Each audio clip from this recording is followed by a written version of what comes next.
Good afternoon. This is Akashvani. I'm Anuja Kumar with the midday news.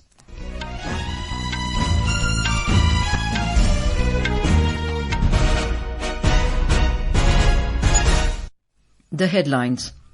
56th meeting of GST Council begins in National Capital. Two-day deliberations to focus on next-generation reforms, including tax rate rationalization. Prime Minister Narendra Modi interacts with experts in semiconductor sector on second day of Semicon India 2025 in New Delhi. External Affairs Minister Dr. S. Jaishankar holds talks with German Foreign Minister Johann David Wadephul in New Delhi, seeks Germany's support to expedite trade talks with EU. IMD issues red alert for heavy rainfall in Jammu and Kashmir, Himachal Pradesh, Haryana and Punjab. In US Open Tennis, India's Yuki Bhambri and his New Zealand partner Michael Venus advanced to men's doubles quarter-final in New York. And in hockey, India to take on South Korea in first game of Super 4 stage of Men's Asia Cup tournament at Rajgir in Bihar this evening.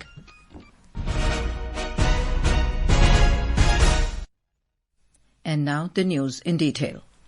The 56th meeting of the GST Council began in New Delhi today. Union Finance Minister Nirmala Sitharaman is chairing the two-day meeting. The Council is expected to deliberate on India's next-generation GST reforms, including rationalization of tax rates and simplification of compliance. Union Minister for State for Finance Pankaj Chaudhary, Chief Ministers of Delhi, Goa, Haryana, Jammu and Kashmir, Meghalaya and Odisha are present in the meeting.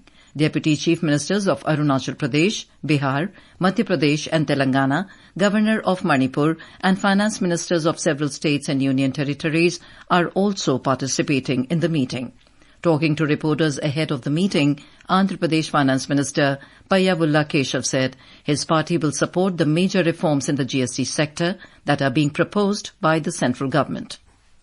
From Andhra Pradesh, we are supporting the major reforms in the GST sector which are being proposed by Government of India. Most of them are going to help the common man and poorest of the poor. They are coming from the food sector, education, health, steel, cement, textiles, all the reforms which are being proposed by the Government of India to bring down the burden on the common man.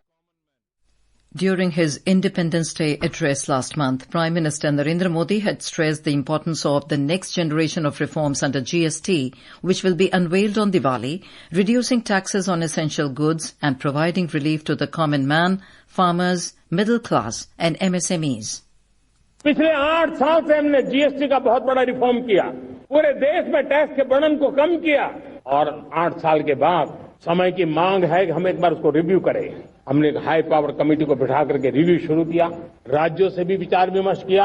हम next generation GST reforms लेकर के आ रहे हैं, ये दिवाली के अंदर आपके लिए तोहफा बन जाएंगे। On the second day of Semicon India 2025, Prime Minister Narendra Modi interacted with the experts in the semiconductor sector at Yashobhoomi in New Delhi today. He visited the exhibition and saw various products and projects related to semiconductor. Electronics and Information Technology Minister Ashwini Vaishnaw was also present on the occasion. Mr. Modi will participate in CEO's roundtable at Semicon India later in the day. The roundtable will bring together industry leaders from across the globe. They will discuss on India's semiconductor ecosystem and its growth and development. The 3-day conference was inaugurated by Prime Minister Modi yesterday. Meanwhile, Prime Minister Narendra Modi today shared an article written by Union Minister Ashwini Vaishnaw that highlighted Bharat's transformative semiconductor journey, noting that the Semicon India Summit 2025 marks the continuation of this path. Responding to a post by Electronic and IT Minister Ashwini Vaishnaw, Mr. Modi said the minister highlighted that in the coming decade, the nation is set to emerge as a competitive hub for the entire semiconductor value chain. External Affairs Minister Dr. S. Jaishankar is holding talks with German Foreign Minister Johann David Wadephul in New Delhi today. Mr. Wadephul arrived in the national capital last night following his engagement in Bengaluru as part of his 2-day official visit to India. In his opening remarks, Dr. Jaishankar sought German support to deepen India's relationship with the European Union and expedite the free trade agreement negotiations with them. We are marking 25 years of strategic partnership, 50 years of scientific cooperation, almost 60 years of cultural agreements, and more than a century of business interactions. Today, I look forward to an in-depth discussion on the various dimensions of our bilateral cooperation. By doing so, we would also be preparing for a fruitful intergovernmental consultations later. It will certainly be insightful for us to hear from you Germany's perspectives on key global and regional issues. We count on your support to deepen our relationship with the European Union. Prime Minister of Singapore Lawrence Wong paid tribute to the father of the nation Mahatma Gandhi at Rajghat in New Delhi today. Mr. Wong arrived in New Delhi yesterday on a 3-day visit to India at the invitation of Prime Minister Narendra Modi. Prime Minister Modi and his Singaporean counterpart are scheduled to hold a bilateral meeting tomorrow. This is Akashvani giving you the news. For quick news updates around the clock, follow us on our X handle at AIR News Alerts. And for details of these stories and more, log on to our website www.newsonair.gov.in and download the News on AIR app. Union Home Minister Amit Shah has said the government will not rest until all Maoists either surrender, are caught, or eliminated, and the country is Naxal-free. Mr. Shah was speaking in New Delhi today after honouring the Central Reserve Police Force, Chhattisgarh Police, District Reserve Guard and Cobra personnel who successfully executed Operation Black Forest in Chhattisgarh. The security forces had eliminated 31 notorious Naxals in this massive anti-Naxal operation conducted on the Koraguttalu Hills on the Chhattisgarh-Telangana border. The anti-Naxal operation took place from the 21st of April to 11th of May this year. Speaking on the occasion, Mr. Shah said that the bravery and valour of the Jawans during the operation will be remembered as a golden chapter in the history of the anti-Naxal operations. In Jammu and Kashmir, heavy rains have triggered multiple landslides across Rajouri district, severely affecting normal life and posing danger to residential areas. Our correspondent reports that a major landslide struck the Jammu-Rajouri-Poonch National Highway at Kallar in Rajouri, where 2-3 residential houses have been left highly vulnerable to damage and possible collapse. Northern Railway has announced the cancellation of 68 trains between Jammu and Katra stations until the 30th of this month, following severe damage caused by recent flash floods and record-breaking rainfall. However, 24 trains are set to resume operations, offering relief to stranded passengers. Meanwhile, Jammu and Kashmir Chief Minister Omar Abdullah has thanked the Haryana government and Chief Minister Naib Singh Saini for their generous contribution of 5 crore rupees to the Chief Minister's Relief Fund. Mr. Abdullah said that this financial support will aid the ongoing relief and rehabilitation efforts in the flood-hit regions. In Himachal Pradesh, continuous heavy monsoon rains have severely disrupted. Our correspondent reports that the death toll from rain-related incidents has risen to 341 across the state. According to the Meteorological Department, the state has so far received 42% more rainfall than normal during this monsoon season. Meanwhile, last night in Jangambagh of Mandi district, 2 houses were buried under sudden debris. So far, 7 bodies have been recovered in this incident. In Akhada Bazar of Kullu, 2 people are reported to have been trapped after heavy debris fell on a house, and search operations are underway. Due to the rising water levels of Bhakra, Pong and Coal dams, the management is releasing water regularly. In Chamba, the Ravi River has crossed the danger mark. Prabha Sharma, Akashvani News, Shimla. Punjab is reeling under relentless flooding as heavy rains continue to swell rivers across the state.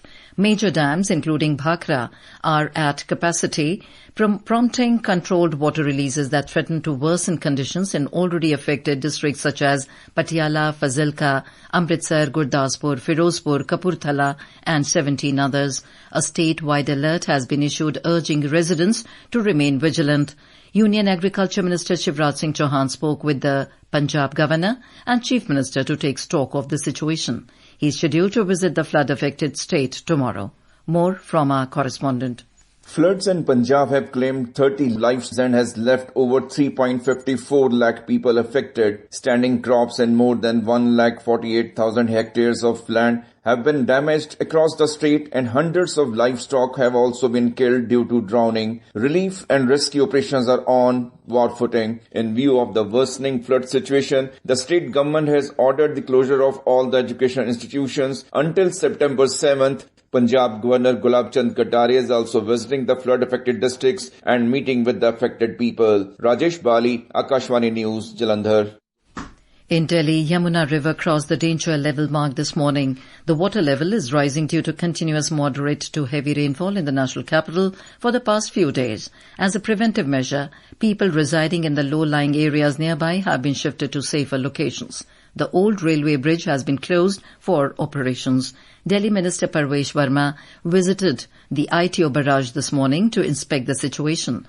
Talking to reporters, Mr. Verma said there is no need to panic as the situation is under control. Delhi वासियों को आश्वस्त करना चाहता हूं, पिछले 6 महीने से जो सरकार द्वारा कदम उठाए गए हैं उससे हमारी यमुना की जो होल्डिंग कैपेसिटी है वो भी बढ़ी है। वो कैसे बढ़ी वो मैं आपको बताता हूं। 6 महीने से ही हम जब यहां पर अधिकारियों को हमने कहा था कि जो सारी सिल्ट जमा हो गई है जिससे हमारी विड्थ कम होती जा रही है, तो हमने बहुत सारे चैनल यहां पे काटे, जिससे पीछे से ज्यादा फ्लो आता है तो वो सारे जो आइलैंड बनते जाते थे उनको ले जाता था बहाकर, और यमुना की विड्थ हमने बढ़ाने का काम किया। 4 NDRF teams have been deployed at the banks of Yamuna River. Most parts of Uttarakhand received some relief from rainfall today. However, hilly regions continue to face challenges due to landslides and accumulated debris. Efforts to clear the debris are underway on a war footing. The India Meteorological Department has issued a red alert warning for extremely heavy to very heavy rainfall over Jammu Kashmir, Himachal Pradesh, Punjab and Haryana for today. Talking to Akashvani News, senior IMD scientist Dr. R.K. Jenamani said eastern parts of the country is likely to experience heavy rainfall. 3 सितंबर के लिए जम्मू कश्मीर के लिए भारी और अति भारी बारिश, और उसी के साथ साथ हम लोग लिखे हैं कहीं कहीं बादल भी फटने का संभावना है, और उसी के साथ साथ भूस्खलन भी हो सकता है। हिमाचल उत्तराखंड में भी हम लोग ऑरेंज कलर का वार्निंग जारी किया है आज 3 सितंबर के लिए। और जो मैदानी इलाका है जैसे पंजाब हरियाणा जहां बाढ़ का स्थिति बहुत खराब चल रहा है, पंजाब में हम लोग हैवी टू वेरी हेवी यानी भारी बारिश का आज एक दिन के लिए 3 तारीख के लिए दिए हैं। हरियाणा के लिए भी 8 रेड कलर का वार्निंग दिए हैं, दिल्ली के लिए येलो कलर।